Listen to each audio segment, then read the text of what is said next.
మొదటి సమూయేలు గ్రంథం 25వ అధ్యాయం 23వ వచనం.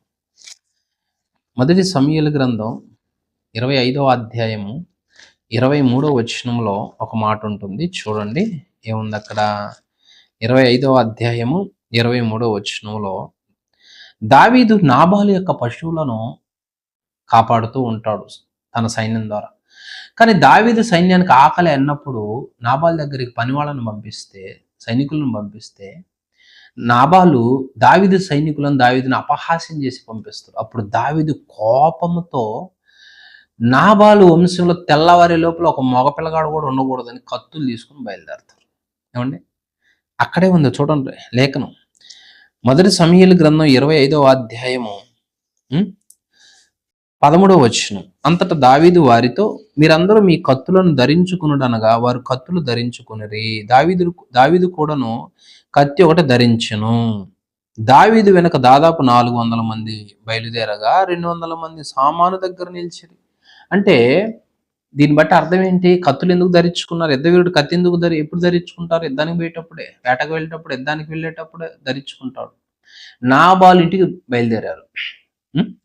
నాబాలు ఇంటికి బయలుదేరి దావీదు కోపం వచ్చింది. ఎందుకు కోపం వచ్చిందంటే చేసిన మేలుకి కృతజ్ఞత చూపించకుండా అపహాస్యం చేశాడు.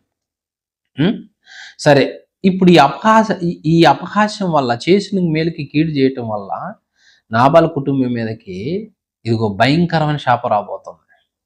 దావీదు బయలుదేరాడు. మార్గ మధ్యలో నాబాలు భార్య పేరు అబీగయీలు. ఆ స్త్రీ గురించి దేవుడు చెప్తాడు, సుబుద్ధి కలిగిందంటండి. ఈ సంగతి తెలుసుకోగానే పనివాళ్ళు చెప్తారు అబీగయీలుకి. అబీగయీలు ఈ సంగతి తెలుసుకోకుండా దావీదు దగ్గరికి కానుకను తీసుకుని వచ్చింది. గబ్బా గాడిదల మీద కానుకను తీసుకుని వచ్చింది.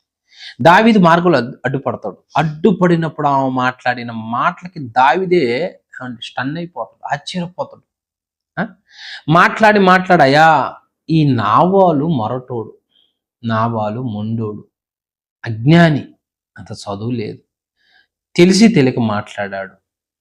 నాబాలు మాటలు పట్టించుకొని మా ఇంటి మీదకి వచ్చి అందరిని చంపితే, అయ్యా నిష్కారణంగా ఒక అజ్ఞాని కుటుంబాన్ని చంపినట్టు ఉంటుంది, వద్దు, ఆ తప్పు నేను ఒప్పుకుంటున్నా, నన్ను క్షమించు అని అడిగి, ఇదిగో నాబాలు నా భర్త ఈయని కానుక నేను ఇస్తున్నా, ఈ ఆహారం తీసుకో, నా కుటుంబాన్ని, నా వాళ్ళందరినీ రక్షించు అని బహు తెలివిగా మాట్లాడుద్దండి అక్కడ 25వ అధ్యాయంలో. ఆమె మాట్లాడిన తర్వాత దావీదు ఏమంటాడు చూడండి. 25వ అధ్యాయము మొదటి సమూయేలు గ్రంథం 32-33 వచనాలలో, అందుకు దావీదు, నాకు ఎదురుపడుటకై నిన్ను పంపిన ఇజ్రాయేలీల దేవుడైన యెహోవాకు స్తోత్రం కలుగునుగాక. నేను పగ తీర్చుకొనకుండాను ఈ దినమున ప్రాణం తీయకుండాను నన్ను ఆపినందుకై నీవు ఆశీర్వాదం నొందుదువుగాక. నీవు చూపిన బుద్ధి విషయమై నీకు ఆశీర్వాదం కలుగునుగాక. ఆపిందంటండి కోపాన్ని. ఎవరి కోపాన్ని? దావీదు ఎవరు? పరాక్రమవంతుడు, యుద్ధంలో నైపుణ్యం ఆరితీరినోడు, శూరుడు అనాలేక. అంతటి వ్యక్తి కత్తి వరలో వేసుకుని వస్తూ ఉన్నాడు. ఎవరి మీదకి? నాబాల మీద. ఆ వ్యక్తిని ఆపగలిగిన శక్తి ఎవరికి ఉండదో, కానీ ఒక స్త్రీ ఆపింది. ఎలా ఆపింది అంటే బుద్ధి సంపాదించిందంట. బుద్ధి అంటే జ్ఞానము. ఏమండి? ఒక స్త్రీకి జ్ఞానం, బుద్ధి ఉపయోగించిందంట అక్కడ. ఈ రోజుల్లో ఎక్కువగా దేన్ని ఉపయోగిస్తూ ఉన్నారు అంటే, ఏమంటే స్త్రీలు అంటే ఎట్లా? స్త్రీలు అంటే అచ్చం అందము, లేకపోతేనేమో వస్త్రాలు, కుటుంబంలో ఉన్న వస్తువులు, ఇయే కాదండి, తిండి ఇయే కాదండి. కుటుంబం మీదకి వస్తున్న ప్రాణాపాయకరమైన వాటిని మళ్లించగలిగి ఆపగలిగే కెపాసిటీ జ్ఞానానికి ఉంది, బుద్ధికి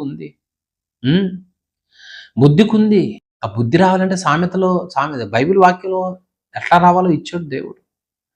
జ్ఞానాన్ని ఉపయోగించిందంట అక్కడ. జ్ఞానాన్ని ఉపయోగించి దావీదు కోపం చల్లార్చింది అంట. ఏమండి? ఒకసారి ఆలోచించండి.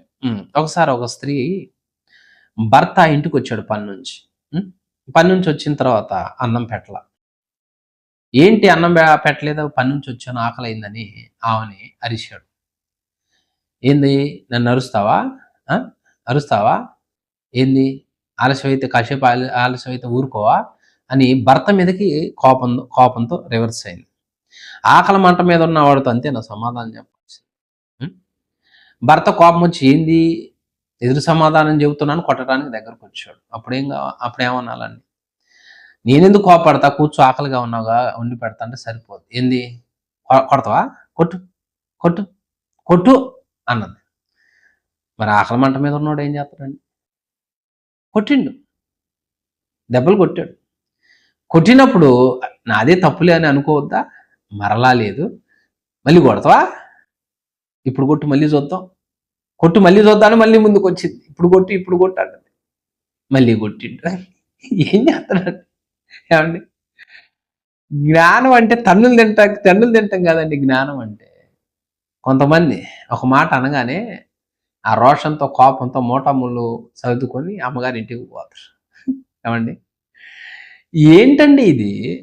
ఒక మొరటి వ్యక్తి దగ్గర కాపురం చేస్తున్నటువంటి ఒక సుబుద్ధి కలిగిన స్త్రీ భర్త తెలియదులే అని ఎలా ఎలా చేస్తుందో, నీ భర్త అజ్ఞాని అయితే నువ్వు ఆ కుటుంబం మీదకి వచ్చిన మరణాపాయాన్ని కాపాడాలి. జ్ఞానం జ్ఞానం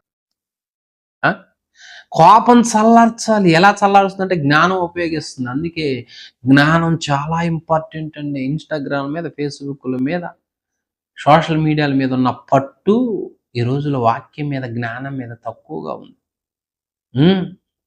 మగ పిల్ల కన్నా ఆడపిల్ల సీనియర్లు అయిపోయారంట. తల్లిదండ్రులు పట్టించుకోవట్లేదు అదంతా.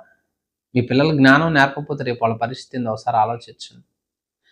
జ్ఞానం చాలా విలువైంది. జ్ఞానం వల్ల ఒక వ్యక్తి ఇల్లు కడతాడంట. బుద్ధి లేకపోతే ప్రాణాలకు చాలా ప్రమాదం. సుబుద్ధి ఉపయోగించిందంట. ఎట్లా ఉన్నా ఆలోచించు. జ్ఞానం సంపాదించిన నరుడు ధన్యుడో. ఆ చూపించిన బుద్ధికి, జ్ఞానానికి దావీదు కోపం చల్లారిపోయి తెచ్చిన కానుకను తీసుకొని వెనక్కి వెళ్ళిపోతున్నాడంట. చూడండి ఏమంటున్నాడు అక్కడ దావీదు ఏమంటున్నాడు? 35వ వచనంలో, తన యొద్దకు ఆమె తెచ్చిన వాటిని ఆమె చేత తీసుకుని, నీ మాటలు నేను ఆలకించి నీ మనవి అంగీకరించి తిని సమాధానంగా నీ ఇంటికి పొమ్మని ఆమెతో చెప్పాను. ఓ, నీ మాటలు నేను ఆలకించా అంటే మధ్యలో కోపంతో వస్తున్న వ్యక్తిని దారి మధ్యలోనే కోపాన్ని పోగొట్టి జ్ఞానాన్ని ఉపయోగించి అటు నుంచి అటే పంపించేసింది. ఎంత తెలివి జ్ఞానం అండి. వాక్యం చదవట్లేదండి ఈ రోజుల్లో. ఆడపిల్లకి అలవాటు చేయట్లా, మగపిల్లకి అలవాటు చేయట్లా, రెగ్యులర్గా చదవట్లా. యాడ్ నుంచి వస్తుంది జ్ఞానం? మీరు లోకపరమైన చదువు చదివించుకుంటే మరి ఇంత జ్ఞానం వస్తుందా? ఏమండి, ఎంత జ్ఞానం కావాలి ఇప్పుడు? కోపాన్ని చల్లార్చగలిగే జ్ఞానం కావాలా?